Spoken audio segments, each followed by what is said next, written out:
प्रेम प्रणाम जी सुंदर साथ जी। आज कीर्तन ग्रंथ के 9वें प्रकरण का अध्ययन करेंगे। कहा भयो जो मुख थे कहियो, जब लग चोट नानक सी फूट। प्रेम बान तो ऐसे चुभत हैं, अंग होत है टूक टूक। महामती प्राणनाथ जी कहते हैं, मुख से निकलने वाले उन शुष्क शब्दों से क्या लाभ, जिनकी चोट हृदय में मीठे घाव नहीं करती। प्रेम के शब्द रूपी बाण तो इस कदर चुभ जाते हैं कि हृदय प्रेम में टुकड़े टुकड़े हो जाता है, अर्थात स्वयं का अस्तित्व मिटा दिया जाता है। प्रेम तो वास्तव में मिटना ही सिखाता है। अपने प्रियतम के लिए मिटना ही प्रेम है। मिटने का अर्थ है शरीर छोड़ने से नहीं है। मिटने का अर्थ तो अपनी मैं को, अपने अहम का त्याग कर देने को ही प्रेम कहा है। जब मैं नहीं बचता तो फिर वो ही वो बचता है, अर्थात तू ही तू है, कुछ नहीं है, तू ही तू है। इस तरह से प्रेम सिखाता है। कुरान पुराण को समझने वाले लोग जब प्रियतम के या परमात्मा के प्रति प्रेम की राह पर चलना नहीं सिखाते तो उन शुष्क शब्दों से वास्तव में क्या लाभ, क्योंकि प्रियतम परमात्मा तो प्रेम के द्वारा ही मिल सकता है या प्रेम से ही उस प्रियतम के धाम में जाया जा सकता है। आगे श्री प्राणनाथ जी कहते हैं, मुख के शब्द में बहुत सुने, इन भी कोई दिन किया पुकार। पर घायल भई सो तो को एक कुली में, सो रहत भव सागर से पार। महामती जी कहते हैं, धर्म ग्रंथों में विद्वानों के मुख से मैंने अनेक प्रकार का ज्ञान सुना है, लेकिन इन्होंने काफी समय तक अपने ज्ञान का प्रचार किया है, फिर भी उनके शब्दों से इस कलयुग में केवल उन्हीं के हृदय को चोट लगी है जो भव सागर से परे रहने वाली ब्रह्म सृष्टि है।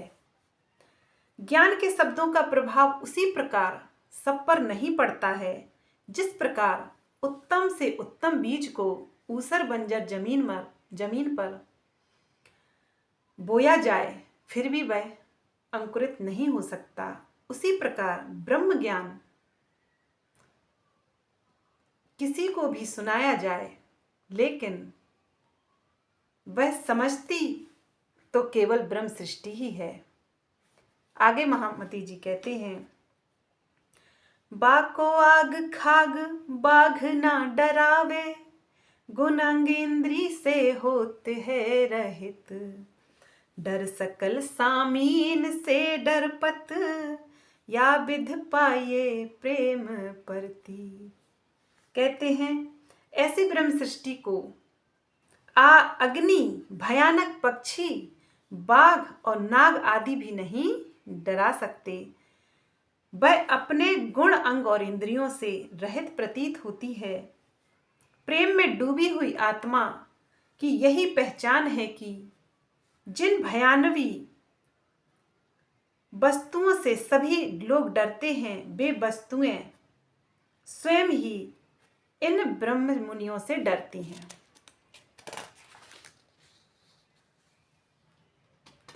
अर्थात ब्रह्म सृष्टि जब मृत्यु से नहीं डरती तो भला संसार की भयानवी वस्तुओं से, पशुओं से कैसे डर सकती है। श्री प्राणनाथ जी के चरणों में आने से ही वह दैहिक, दैविक और भौतिक तीनों तापों से मुक्ति को पा जाती है। वह जीते जी ही मुक्ति को पा जाती है, तो भला वह संसार की किसी भी भयानवी वस्तुओं से या पशुओं से या किसी भी वस्तु से कैसे डर सकती है। आगे कहते हैं, लगी बाली कछु और न देखे, पिंड ब्रह्मांड वाको हैरी नाहे। ओ खेलत प्रेमे पार पियासों, देखन को तन सागर माहे, देखन को तन सागर माहे। वह अपनी ब्रह्म सृष्टि की सबसे बड़ी विशेषता बताने जा रहे हैं, कह रहे हैं कि जिस ब्रह्म सृष्टि की या जिस रूह की मुझसे लगन लग जाती है, वह पिंड अर्थात शरीर और ब्रह्मांड अर्थात संसार में रहते हुए अपने प्रियतम परमात्मा से परम धाम में कीड़ा करती है। वह पल पल उनकी यादों में खोई रहती है। ऐसी ब्रह्म सृष्टि की सुरता या ध्यान इस संसार से परे उस परम धाम में सदैव ही लगा रहता है। आगे कहते हैं, जो कोई ऐसे मगन होए खेले प्रेम में, तो या विद हमको हैरी सहल, या पर पीवना प्रेम और मगन न होना, है सुख औरों है मुश्किल। कह रहे हैं, यदि संसार में रहते हुए इस तरह प्रियतम के प्रेम में मग्न हो जाए तो यह मार्ग हमें बहुत सरल लगता है, किंतु प्रियतम का प्रेम रस पीना और उसमें मगन भी ना होना, यह तो बहुत कठिन बात है। ब्रह्म सृष्टियों के सिवा अन्य कोई भी इस राह पर चल नहीं सकता। स्पष्ट कह रहे हैं। श्री प्राणनाथ जी का कहने का अर्थ है कि ब्रह्म सृष्टियों की जो प्रेम की राह है उस पर दुनिया वाले नहीं चल सकते, और प्रेम रस पीकर भी, यदि प्रेम की शराब पीकर ही भी अगर नशा ना हो तो भला वह ब्रह्म सृष्टि कैसे हो सकती है। ये तो संभव नहीं कि शराब भी पिए और नशा भी ना हो, यह तो किसी तरह से संभव नहीं। इसलिए प्रियतम के प्रेम का नशा करने वाली वे ब्रह्म सृष्टि प्रियतम के सिवा किसी और को ये दिल नहीं दे सकती, क्योंकि उनकी ही मस्ती का नशा उन पर हर वक्त छाया रहता है। आगे प्राणनाथ जी कहते हैं, ए जिन कारण किया है कारज, सो ढूंढो सैया जो पिया ने कहीं, ना तो वही मगन होए खेलों प्रेम में, तब तो देखन कहन सुनन ते रही। कहते हैं, प्रियतम ने मुझसे कहा है कि तुम उन ब्रह्म सृष्टियों को ढूंढो जिनको मायावी खेल दिखाने के लिए यह संसार बनाया गया है। यदि ऐसा नहीं होता तो मेरी आत्मा भी धनी के प्रेम में मगन हो जाती और संसार को देखने तथा ज्ञान की बातों को कहने सुनने से अलग ही रहती। जिन कारण किया है कारज, सो तो ढूंढो सैया जो पिया ने कहीं, ना तो अवहीं मगन होए खेलों प्रेम में, तब तो देखन कहन सुनन ते रही। महामती प्राणनाथ जी कहते हैं कि प्रियतम ने मुझसे कहा कि उन ब्रह्म सृष्टियों को ढूंढो जिनको मायावी खेल दिखाने के लिए यह संसार बनाया है। यदि ऐसा नहीं होता तो मेरी आत्मा भी धनी के प्रेम में मग्न हो जाती और संसार को देखने तथा ज्ञान की बातों को कहने सुनने से अलग ही रहती। इंद्रावती जी कहती हैं कि उस प्रियतम ने सभी आत्माओं के विषय में मुझसे कहा और कहा कि उन आत्माओं को खोजो और उन तक यह संदेश पहुंचाओ कि तुम्हारा प्रियतम तुम्हें याद कर रहा है, तुम्हें ले जाने आया है। ऐसी सुध उनको दो, इस झूठी माया में से सुरता हटाकर उस मूल मिलावे में ले जाओ। ऐसा संदेश देने के लिए महामती श्री प्राणनाथ जी इंद्रावती जी को कहा। इंद्रावती जी की आत्मा कहती है कि यदि प्रियतम ने मुझे यह आदेश ना दिया होता तो वास्तव में एक क्षण की देरी किए बिना मैं उनमें खो जाता, पल पल ही खोया रहता। फिर इस ब्रह्मवाणी को कहने, लिखने या इसका प्रचार करने का मेरा कोई इरादा नहीं था, लेकिन प्रियतम के आदेश का पालन कर रहा हूँ और अपनी सैया अर्थात अपनी सखियों को ढूंढ रही हूँ मैं। महामती इंद्रावती जी कहती हैं। आगे है, देखन को हम आए री दुनिया, हम ही कारण कियो है सन, और पार हमारे न्यारा नाही, हम पार में बैठे देखें प्रपंच, हम पार में बैठे देखें प्रपंच। महामती जी कहते हैं, हम इस दुनिया को देखने के लिए आए हुए हैं और हमें दिखाने के लिए ही यह ब्रह्मांड बनाया गया है। हमसे परमधाम अलग नहीं है, बल्कि हम परमधाम में अपने धनी के चरणों में बैठे बैठे इस झूठी दुनिया का प्रपंच भरा, छल भरा, झूठ से रंगा हुआ यह खेल देख रहे हैं। वास्तव में पर्दा तो माया का ही है। जिस दिन माया का पर्दा हटा उस दिन प्रियतम वास्तव में हमसे दूर नहीं है। वास्तव में ये नजर जब तक संसार में लगी रहेगी तब तक ही प्रियतम के चरणों से दूर रहने का आभास होता है, और इस नजर को यहाँ से हटाकर उस धाम में अगर लगाया जाए तो प्रियतम एक क्षण के लिए भी दूर,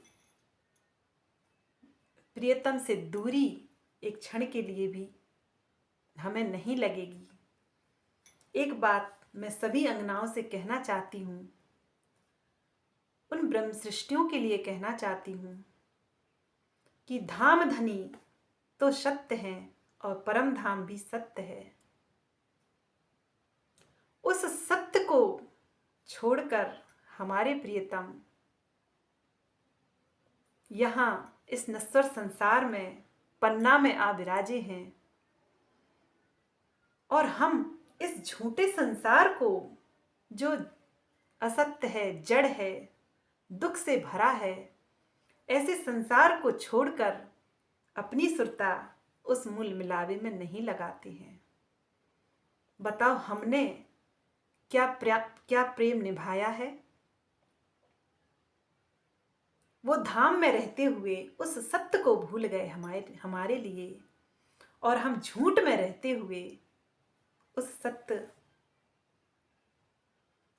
तक नहीं जाते हैं, मूल मिलावे तक अपनी सुरता को नहीं ले जाते हैं। यह कितनी बड़ी लानत है हम ब्रह्म सृष्टियों पर। मैं सबसे कह रही हूं, इसलिए उस साँच के लिए इस झूठ से नजर हटाकर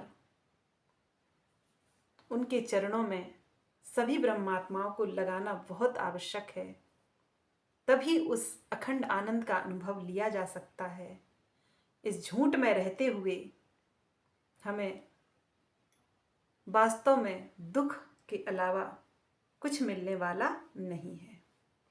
धाम धनी तो ब्रह्मवाणी इसलिए ही लाए हैं कि हमारी अंगनाएं दुख का अनुभव छोड़कर दुख को झेलना बंद करके ये सुरता धाम में ले जाएं और अखंड आनंद वह तो हर पल लुटा ही रहे हैं और उस आनंद को लूटती रहें इसी संसार में रहते हुए। जैसे कीचड़ में कमल खिलता है, वह कीचड़ में लिप्त नहीं होता, उसी प्रकार ब्रह्म सृष्टियां इस संसार में रहते हुए भी इस संसार के दुख उसको छू ना पाए, वह आनंद की मस्ती में जीती रहे।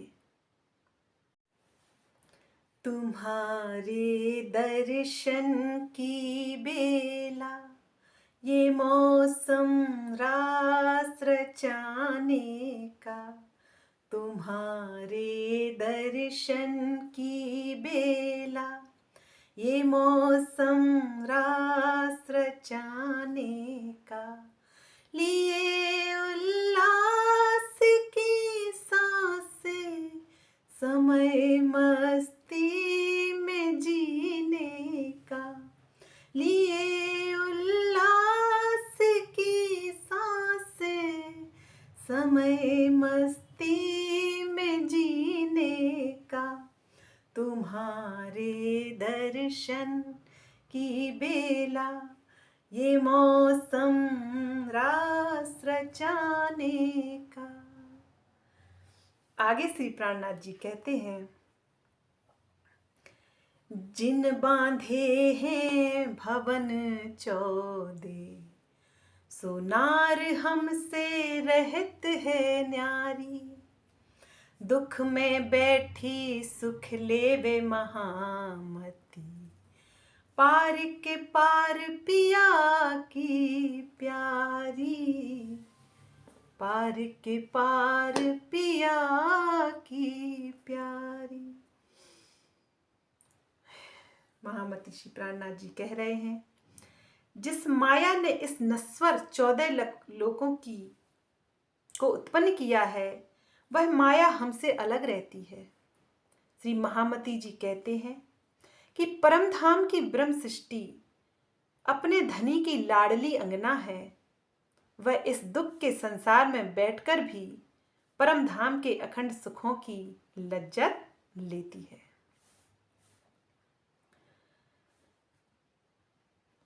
बात अब वही आ जाती है कि परात्म की नूरी तन इश्क के सागर में और वहदत में है, उसका एक कण भी इस नश्वर जगत में नहीं आ सकता। वह सुरता के रूप में, ध्यान के रूप में इस दुखमय संसार को देख रही है। यदि वह अपनी सुरता और ध्यान परम धाम के उस मूल मिलावे में प्रीतम के चरणों में लगा दे, तो वास्तव में माया उसका कुछ नहीं बिगाड़ सकती है, दुख उसका कुछ नहीं बिगाड़ सकते हैं। संसार के का कोई भी नियम कर्मकांड उसका कोई कुछ नहीं बिगाड़ सकता है।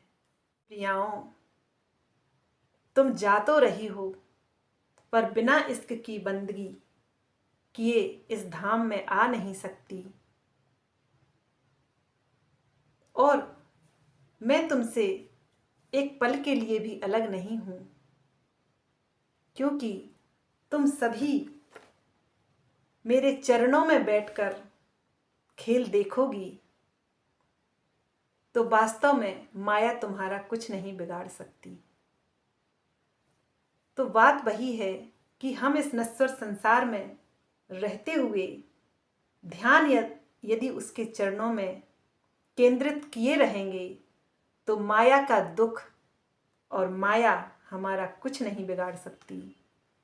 ये कलयुग कंपित हो उठेगा हम ब्रह्म सृष्टियों से, लेकिन इस कलयुग का प्रभाव हम पर ना पड़ेगा, क्योंकि वास्तव में खेल तो हम उनके चरणों में बैठी बैठी ही देख रही हैं।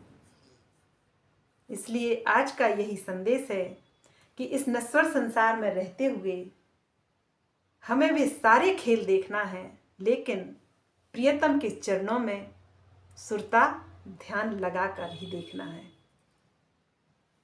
प्रेम प्रणाम जी सुंदर साथ जी।